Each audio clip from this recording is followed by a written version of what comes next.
प्रिय विद्यार्थियों, आज हम 9th के भूगोल में पाठ 11 यातायात और संचार माध्यम विषय पर चर्चा करेंगे।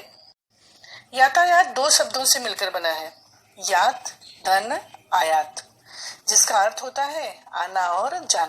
मनुष्य या वस्तुओं के ले आने और ले जाने को यातायात कहा जाता है और यातायात के लिए जिसकी सहायता ली जाती है वह साधन कहा जाता है, जैसे रेल, साइकिल, जहाज, मोटर। यातायात के 4 प्रकार होते हैं: स्थल मार्ग, जल मार्ग, वायु मार्ग और नल मार्ग। बच्चों, आपके सामने एक चार्ट दिख रहा है जिसमें यातायात के मार्ग के प्रकार दिखाए गए हैं। आप ध्यान से इसको देखिए। यातायात के मार्ग, इसके 4 प्रकार दर्शाए गए हैं। पहला स्थल मार्ग। स्थल मार्ग के 2 प्रकार होते हैं, रेल मार्ग और सड़क मार्ग। दूसरा होता है जल मार्ग। जल मार्ग में नाव, जहाज आदि इसके प्रकार हैं। वायु मार्ग 3 प्रकार से रहते हैं, एक राष्ट्रीय मार्ग, अंतरराष्ट्रीय मार्ग और निजी वायु मार्ग। चौथा है नल मार्ग। नल मार्ग में जैसे प्राकृतिक गैस, खनिज तेल, पानी आदि इसके अंतर्गत आता है। इसके यातायात के लिए नल मार्ग का प्रयोग किया जाता है। तो बच्चों, हम पहले थल मार्ग को देखते हैं। स्थल मार्ग को 2 रूपों में देखा जाता है, जैसा कि अभी आपने पढ़ा, रेल मार्ग और सड़क मार्ग।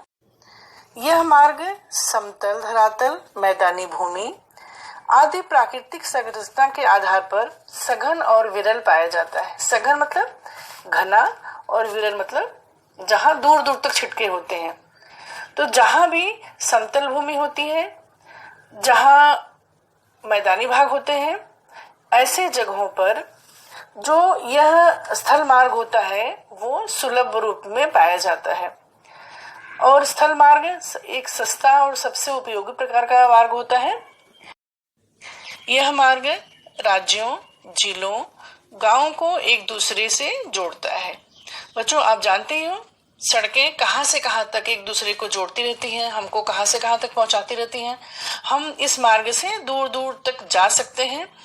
तो ये सबसे ज्यादा ध्यान में ये बात रखना जरूरी है कि जहां भी समतल धरातल होता है, ऐसे जगहों पर यह मार्ग ज्यादा सुलभ होता है।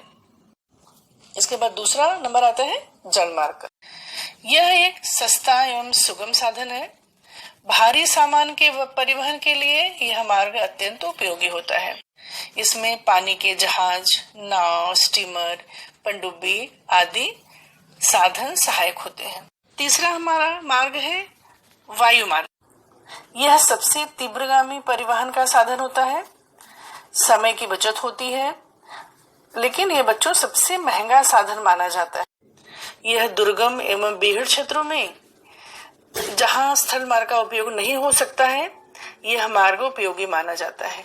जैसे पहाड़ी क्षेत्रों में जहां पर हम सामान्य रूप से आ जा नहीं सकते हैं, ऐसे जगहों पर यह मार्ग सबसे ज्यादा उपयोगी होता है। इस मार्ग का उपयोग कई तरीकों से होता है, जैसे अंतर्राष्ट्रीय वायु मार्ग, राष्ट्रीय वायु मार्ग और निजी तौर पर किया जाता है। अंतर्राष्ट्रीय वायु मार्ग का मतलब होता है कि जो वायु मार्ग एक देश को दूसरे देश से जोड़ता है, वह अंतर्राष्ट्रीय वायु मार्ग कहा जाता है।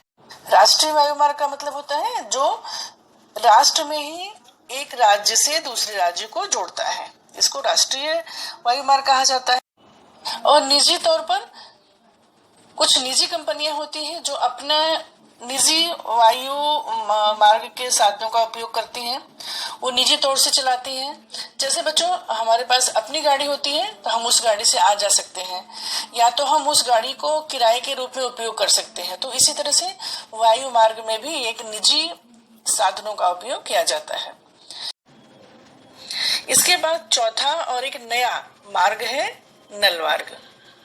आपको आश्चर्य होगा कि नल मार्ग मतलब ये कौन सा यातायात का मार्ग है। यह एक अनूठा यातायात का मार्ग है। पानी के साथ साथ प्राकृतिक गैस एवं तेल का यातायात इसी मार्ग से संभव हुआ है। यातायात के मार्ग एवं साधनों का चुनाव करते समय कुछ विशेष बातों पर ध्यान रखना आवश्यक होता है। आपके सामने एक चार्ट प्रस्तुत किया गया है और उसमें दिखाया गया है कि यातायात के लिए ध्यान में रखने योग्य कौन कौन सी बातें होती हैं जो यातायात को ज्यादा सुलभ और संभवी बनाती हैं। इसमें बच्चों दिखाया गया है प्राकृतिक रचना, मार्ग एवं साधन, बाजार केंद्र, जलवायु, वस्तु, समय, व्यय, समयावधि, अंतर। ये सारी चीजें जो है वह यातायात के समय ध्यान रखने योग्य बातें होती हैं। उपर्युक्त बातों को ध्यान में रखते हुए यातायात अगर किया जाए तो समय और व्यय बच सकता है, यात्रा आनंददायी हो सकती है और सामान सस्ते एवं उचित मूल्य में सुलभ हो सकता है। अब आपके मन में ये प्रश्न उठता होगा कि सामान सस्ता कैसे हो सकता है। तो बच्चों, जब हम कोई वस्तु खरीदने जाते हैं तो उस वस्तु की कीमत केवल उत्पादन खर्च पर निर्धारित न करते हुए यातायात खर्च पर भी आधारित होती है। सबको जोड़ करके उस वस्तु का मूल्य निर्धारित किया जाता है। तो यातायात एक मूलभूत सुविधा होती है। यातायात को देश और प्रदेशों के विकास का मानक कहा जाता है। यातायात व्यवस्था में सुधार होने पर प्रदेश में माल एवं यात्रियों की गतिविधि बढ़ती है, उद्योग धंधों एवं बाजार केंद्रों का विकास होता है, आर्थिक विकास को गति मिलती है, प्रति व्यक्ति आय एवं देशांतर्गत उत्पादन में बढ़ोतरी होती है। तो बच्चों, देश के विकास में यातायात के साधनों का बहुत ही बड़ा महत्व होता है। अब हम एक नई बात जानते हैं। क्या आपने कभी सुना है ग्रीन कॉरिडोर या हरित छन्न मार्ग किसे कहते हैं? नहीं। तो बच्चों, आज हम ये जानते हैं कि कभी कभी व्यक्ति अपने अंग का दान करते हैं। उस अंग को जरूरतमंद व्यक्ति के पास जल्दी से जल्दी पहुंचाना पड़ता है, नहीं तो वह अंग डेड हो जाता है। तो उस अंग को ले जाते समय बिना बाधा के मार्ग उपलब्ध कराए जाते हैं। इसलिए उन अंगों का यातायात द्रुत गति से होकर जरूरतमंद व्यक्ति के प्राण बचाए जाते हैं। इसे ही ग्रीन कॉरिडोर कहा जाता है।